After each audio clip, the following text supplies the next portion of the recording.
Friends, welcome to my YouTube channel English with Simran. इसके पहले की वीडियोस में हम कर चुके हैं प्रेजेंट परफेक्ट टेंसेस के अफर्मेटिव और नेगेटिव सेंटेंसेस। आज हम करने जा रहे हैं प्रेजेंट परफेक्ट टेंसेस के इंटेरोगेटिव सेंटेंसेस। तो वीडियो स्टार्ट करने से पहले मेरी एक रिक्वेस्ट है कि अगर आपको मेरी वीडियो अच्छी लगती है तो प्लीज़ मेरी वीडियो को लाइक कीजिए। अगर आप मेरे चैनल पर पहली बार आए हैं तो मेरे चैनल को सब्सक्राइब कीजिए और बेल आइकन को दबाना मत भूलिएगा और मेरी वीडियो को ज़्यादा से ज़्यादा शेयर कीजिए। तो अब हम स्टार्ट करते हैं प्रेजेंट परफेक्ट टेंसेस के इंटेरोगेटिव सेंटेंसेस, यानी कि प्रश्नवाचक वाक्य। तो सबसे पहले हम फर्स्ट टाइप्स के इंटेरोगेटिव सेंटेंसेस कर रहे हैं। तो सबसे पहले उसका रूल देखिए क्या है। सबसे पहले आएंगी हमारी हेल्पिंग वर्ब्स। जैसे मैंने आपको बता ही दिया कि प्रेजेंट परफेक्ट की हेल्पिंग वर्ब्स कौन सी हैं, हैज़ और हैव। ठीक है, तो एज़ यूजुअल जैसे हम पीछे भी करके आए हैं बाकी सेंटेंसेस में, वहाँ पर भी हमने हैज़ और हैव यानी कि हमारी जो हेल्पिंग वर्ब्स है वो हमने आगे लगाई। अगर वो इज एम आर हो थी वो भी हम आगे लगाते थे, और अगर वो वॉज वर थी तब भी हम आगे लगाते थे। और इसमें हमारी कौन सी है, हैज़ हैव, तो हम इसे भी आगे लगाएंगे। और फिर उसके बाद आएगा सब्जेक्ट यानी कि कोई भी व्यक्ति का नाम। फिर उसके बाद वर्ब की थर्ड फॉर्म तो लगनी है क्योंकि परफेक्ट की बात हो रही है। और फिर उसके बाद ऑब्जेक्ट लगाओगे, और सबसे इंपॉर्टेंट इंटेरोगेटिव में क्या होता है, क्वेश्चन मार्क। क्वेश्चन मार्क लगा दोगे। ठीक है, तो फर्स्ट टाइप के इंटेरोगेटिव सेंटेंसेस का रूल क्या हुआ, सबसे पहले has have plus subject plus verb third plus object और प्लस क्वेश्चन मार्क। तो सबसे पहली एग्जांपल करते हैं, क्या वह खाना खा चुकी है। ठीक है, तो सबसे पहले हमारी हेल्पिंग वर्ब कौन सी लगेगी। अब हेल्पिंग वर्ब मैंने आपको बताया था किसको देख के लगानी है, किसको देख के लगानी है, सब्जेक्ट को। सब्जेक्ट है इसमें वह। ठीक है, वह क्या होता है, ही और शी, दोनों में से ही होगा या शी होगा। ठीक है, तो अब देखो चुकी है यानी कि क्या है, वो शी, गर्ल की बात हो रही है, तो हमारा सब्जेक्ट यहाँ पर क्या है, शी क्या होता है, सिंगुलर सब्जेक्ट। तो हेल्पिंग वर्ब हैज यूज करोगे या हैव, हैज करोगे ना, हैज लगा दिया। हैज सब्जेक्ट हमारा शी, वर्ब की फॉर्म कौन सी इसमें, खा यानी कि ईट। अब ईट की थर्ड फॉर्म कौन सी होती है, ईट, एट, ईटन। ठीक है, ईटन लगा दिया। फिर उसके बाद ऑब्जेक्ट क्या है यहाँ पर, खाना।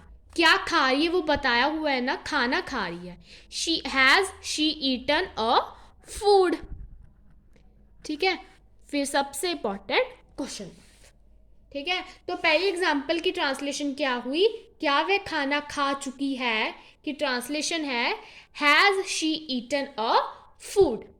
अब हम करते हैं सेकंड एग्जाम्पल, क्या वह कोलकाता जा चुके हैं। ठीक है, सबसे पहले देखो इसमें सब्जेक्ट क्या है, वे। अब ये वे मैंने आपको बताया था प्लूरल सब्जेक्ट होता है यानी कि दे, इसका इंग्लिश में मतलब होता है दे। ठीक है, तो अगर प्लूरल सब्जेक्ट है तो कौन सी वर्ब लगाओगे, हैव। ये मैं आपको बता चुकी हूँ, हैज सिंगुलर के साथ और हैव प्लूरल सब्जेक्ट्स के साथ। अब यहाँ पर हैव यूज करोगे हेल्पिंग वर्ब, तो हैव लगा दो। और फिर उसके बाद सब्जेक्ट क्या क्या पढ़ा हमने, क्या है इसमें, दे। ठीक है, और उसके बाद इसमें वर्ब कौन सी आई हुई है, जा यानी कि गो। अब लगनी कौन सी है, third form of verb. Go की थर्ड फॉर्म देखो, गो, वेंट और गॉन। तो गॉन, ऑब्जेक्ट क्या है, Kolkata. Have they gone to Kolkata, specially mention है वो कहाँ गया है, कोलकाता। और फिर सबसे इंपॉर्टेंट क्वेश्चन मार्क। तो फर्स्ट टाइप के टेंसेस का रूल ये था, has have plus subject plus verb की third form plus object plus question mark. और इसी तरह हमने की दोनों की ट्रांसलेशन। ठीक है, तो अब हम करते हैं सेकंड टाइप के टेंसेस, वो भी इंटेरोगेटिव टेंसेस के। हम करते हैं सेकंड टाइप के रूल का, सेकंड टाइप के टेंसेस का सेकंड रूल, यानी कि इंटेरोगेटिव सेंटेंसेस का सेकंड टाइप का रूल। तो बाकी सेंटेंसेस में भी हमने इसके थ्री पार्ट्स ऑलमोस्ट सभी के ही पढ़े हैं। किसी का ये है कि हमने अपने पुराने वाले टेंसेस में इंटेरोगेटिव सेंटेंसेस 2 पार्ट्स ही पढ़े हों, बट सभी में 3 तो हैं ही सभी में। तो इसका अब हम कर रहे हैं सेकेंड। तो सेकेंड से आपको अंदाज़ा भी हो गया होगा अगर आपने मेरी पहली वीडियोज़ देखी होंगी कि हम अब इसमें क्या यूज़ करेंगे, WH फैमिली के वर्ड्स। ठीक है, WH फैमिली के वर्ड्स कौन से होते हैं, जिस वर्ड से हमें पता चल रहा है कि इस सेंटेंस में क्वेश्चन पूछा जा रहा है। ठीक है, वहाँ से हमें उन वर्ड्स को हम कहते हैं डब्ल्यू एच फैमिली, यानी कि कहाँ, कब, क्यों, कैसे, ये सारे वर्ड्स क्या कौन से हैं, डब्ल्यू एच फैमिली के, मतलब कि विच, हुज, वाई, व्हेन, ठीक है, ये सारे डब्ल्यू एच फैमिली के वर्ड्स हैं। डब्ल्यू एच फैमिली इन्हें क्यों कहा जाता है, क्योंकि इनकी स्टार्टिंग डब्ल्यू एच से होती है, ठीक है।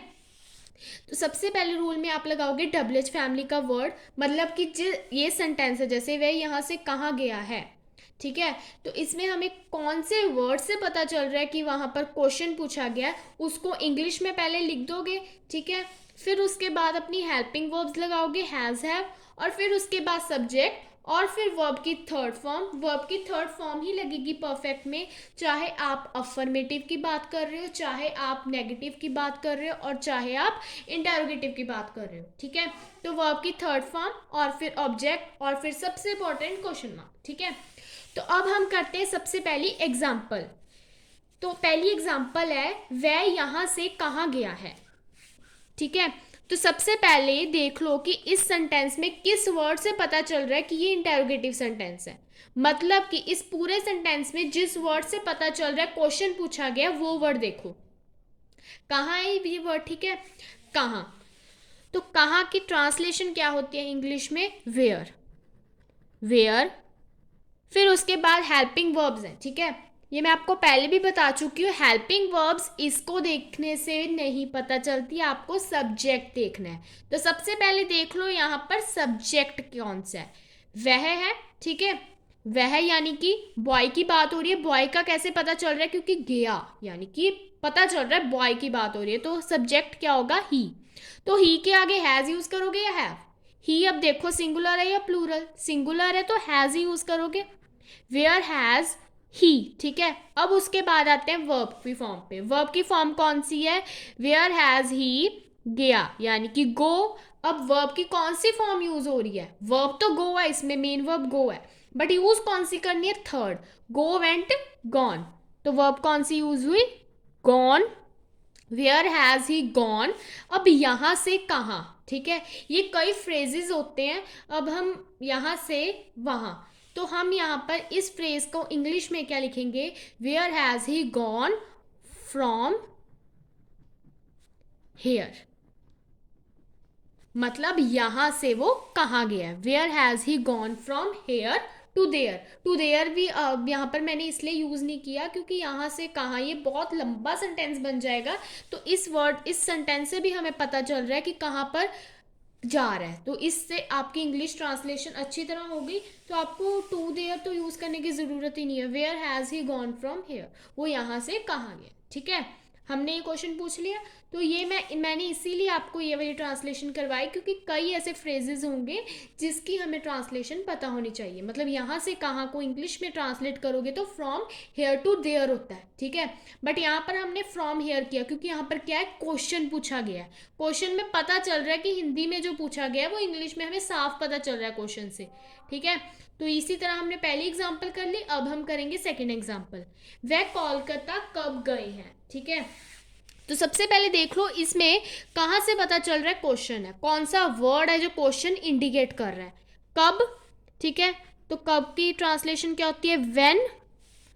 उसके बाद सब्जेक्ट देखो, वे, अब ये वे कौन सा होता है, प्लूरल होता है, यानी कि दे होती है इसकी ट्रांसलेशन, तो हैव यूज करोगे क्योंकि हैव किसके साथ यूज करते हैं, प्लूरल सब्जेक्ट्स के साथ, व्हेन, हैव, दे। उसके बाद वर्ब कौन सी यूज हुई है यहाँ पर, गए, यानी कि गो, ठीक है। तो कौन सी करनी है रूल के according, third, go went gone, gone use किया। फिर उसके बाद ऑब्जेक्ट क्या है इसमें, टू कोलकाता, स्पेशली मेंशन है कहाँ पर जा रहे हैं, कोलकाता पे, ठीक है। तो ट्रांसलेशन क्या हुई, वह कोलकाता कब गए हैं, तो इसकी ट्रांसलेशन हुई when have they gone to Kolkata, ठीक है।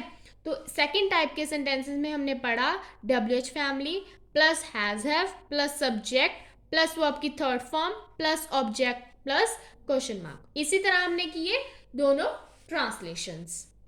अब हम करेंगे थर्ड टाइप के टेंसेस, ठीक है। तो थर्ड टाइप के टेंसेस स्टार्ट करने से पहले मैं आपको एक चीज़ बता दूं कि रूल फर्स्ट में हमने सिंपल इंटेरोगेटिव सेंटेंसेस समझे, रूल सेकंड में हमने डब्ल्यू एच फैमिली लगा के समझी, ठीक है। ऑलमोस्ट सभी इंटेरोगेटिव सेंटेंसेस हमने ऐसे ही की हैं।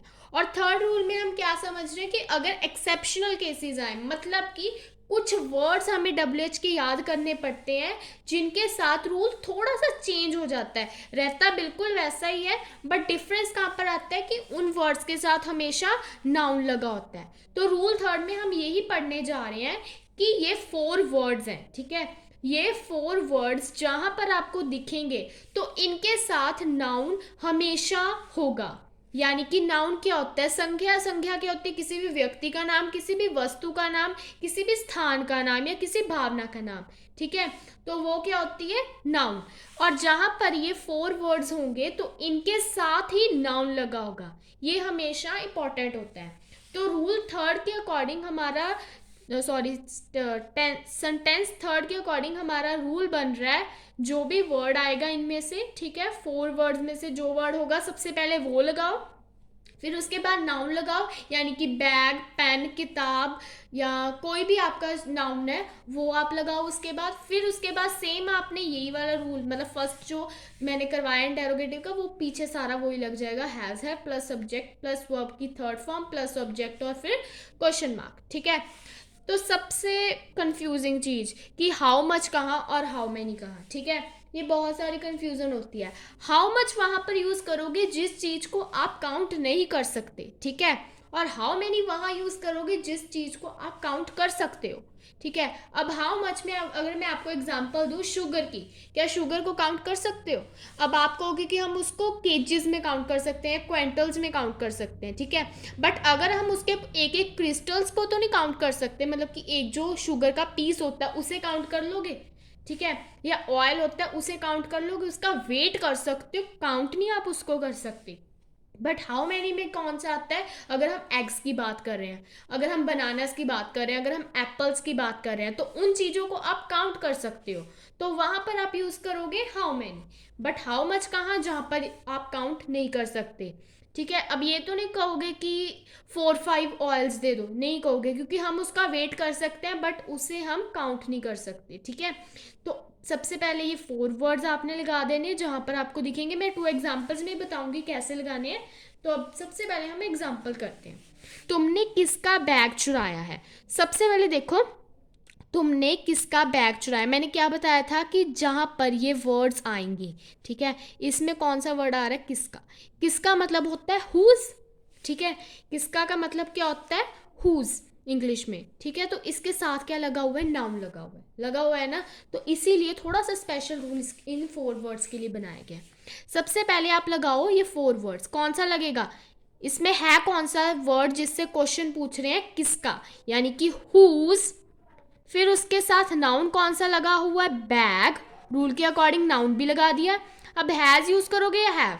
अब इसको बच्चे देखते हैं नाउन के साथ कि नाउन अगर बैग्स है तो हम हैव लगा देंगे। नो, आपने नाउन को देख के हेल्पिंग वर्ब्स नहीं लगानी, आपने सब्जेक्ट को देख के हेल्पिंग वर्ब लगानी है। सब्जेक्ट क्या है इसमें, तुमने, यानी कि यू क्या है, प्लूरल सब्जेक्ट या सिंगुलर सब्जेक्ट, प्लूरल, तो क्या यूज करोगे, हैज या हैव यूज करोगे। हुज बैग हैव यू, ठीक है, सब्जेक्ट लगा दिया। वर्ब की फॉर्म कौन सी, यहां पर चुराया, यानी कि स्टील, लगनी कौन सी रूल के according, third form, steal, stole और स्टोलन, तो लिखोगे स्टोलन। तो ट्रांसलेशन क्या हुई इसकी, तुमने किसका बैग चुराया है, इसको ट्रांसलेट करके अकॉर्डिंग टू रूल क्या बनता है, whose bag have you stolen, ठीक है। अब हम करते हैं सेकंड एग्जांपल, रोहन ने कितने अंडे खरीदे हैं, ठीक है। तो सबसे पहले इसमें देखो क्वेश्चन किस वर्ड से पता चल रहा है, कितने, कितने। अब यहाँ पर हाउ मच या हाउ मैनी, मैं अब अभी आपको समझा के हटी हूँ कि हाउ मच कहाँ यूज करोगे जिसको काउंट नहीं कर सकते, और हाउ मैनी कहाँ यूज करोगे जिसको काउंट कर सकते हो। अब आप खुद देखो कि एग को काउंट कर सकते हो या नहीं कर सकते हो, तो हाउ मैनी यूज करोगे, ठीक है। तो सबसे पहले यूज कर लो हाउ मैनी। अब आपने क्या देखा कि ये वर्ड्स के साथ नाउन प्रेजेंट है, यानी कि कोई चीज का नाम है, अंडे, अब ये भी तो नाउन है, तो क्या यूज करोगे, एग। हाउ मेनी एग्स, अंडे है, अंडा नहीं है, अंडे, तो यानी कि एग्स, हाउ मेनी एग्स। अब सब्जेक्ट देख लो इसमें क्या है, रोहन। रोहन क्या है, सिंगुलर सब्जेक्ट है प्लूरल, सिंगुलर है, तो हैज़ यूज़ करोगे। उसके बाद सब्जेक्ट यूज़ करोगे Rohan, how many eggs has Rohan. उसके बाद वर्ब कौन सी यूज़ हुई है, खरीदे, यानी कि बॉट, ठीक है, ब्रॉट। फिर अब ब्रॉट की third form bought, bought, bought, ठीक है, brought, brought, brought, bought, brought, brought, ठीक है। तो ब्रॉट यूज करोगे, bring, brought, broughten, buy, bought, bought, और ब्रिंग, ब्रॉट, ब्रॉटन, ठीक है। तो यहाँ पर आप बाउट यूज करोगे। अब ये भी मैंने आपको इसीलिए बताया क्योंकि बाय और ब्रिंग में बच्चे कंफ्यूज हो जाते हैं। हम खरीदे को क्या कहते हैं, बाय, तो buy, bought, bought, bring, brought, broughten, ठीक है। तो बॉट यूज करोगे। खरीदे की थर्ड फॉर्म क्या है, बाय, बॉट, बॉट। तो बॉट यूज करके उसके बाद how many bags has Rohan bought, यहाँ पर खत्म हो गया। अब उसके बाद हमारा यहाँ पर कोई ऑब्जेक्ट है नहीं है, तो क्वेश्चन मार्क लगा के यहाँ पर क्या हो जाएगा, हमारी ट्रांसलेशन। तो रूल थर्ड में हमने समझा इन वर्ड्स के साथ हमेशा नाउन होगी। और इसका रूल क्या बन गया, पहले ये 4 वर्ड्स में से जो भी लिखा हुआ है सेंटेंस के अकॉर्डिंग वो लिखो, उसके बाद नाउन लिखो, फिर हैज़ हैव यानी कि अपनी हेल्पिंग वर्ब्स यूज कर लो, फिर सब्जेक्ट यूज करो। हेल्पिंग वर्ब्स सब्जेक्ट देख के लगानी है, नाउन देख के नहीं लगानी। फिर उसके बाद वर्ब की थर्ड फॉर्म यूज करोगे सब्जेक्ट के बाद, फिर ऑब्जेक्ट और फिर क्वेश्चन मार्क। तो आज की वीडियो में बस इतना ही। आज की वीडियो में हमने समझे इंटेरोगेटिव सेंटेंसेस 3 टाइप्स में, ठीक है। ये तीनों टाइप को हम कौन से कहेंगे, इंटेरोगेटिव, क्योंकि इन तीनों में ही हमसे क्वेश्चन पूछे गए हैं। तो आई होप आप सबको मेरी जो आज की वीडियो है वो समझ आई होगी, अच्छी तरह से मैंने आपको समझाने की कोशिश की। तो अगर आपको मेरी वीडियो अच्छी लगी तो प्लीज़ मेरी वीडियो को लाइक कीजिए। अगर आप मेरे चैनल पे पहली बार आए हैं तो मेरे चैनल को सब्सक्राइब कीजिए और बेल आइकन को दबाना मत भूलेगा, और मेरी वीडियो को ज़्यादा से ज़्यादा शेयर कीजिए। तब तक के लिए बाय बाय।